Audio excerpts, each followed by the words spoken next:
خیر دی کوشش کوئ که د کورسۍ نه بغیر په ناسته مونځ کولی شئ خو ډېره ښه ده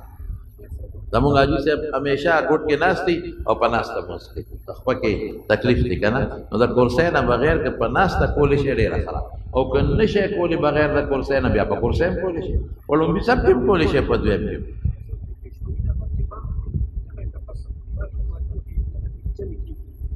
خیر دی د روجې چې وخت داخلي په روجه کې مقتدیان حاضري نو وختي مونځ کولی شي پروا نه یو خبره بله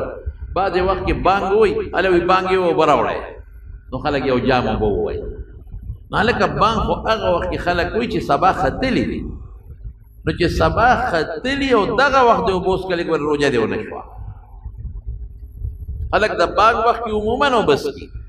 که بانګ د سبا د خطو نه پس ویلې شوی دی او دغې وخت کې د اوبه وڅښلې روجه ونه شوه نو مهرباني وکړئ لږ په وخت باندې پېشمنۍ بندوئ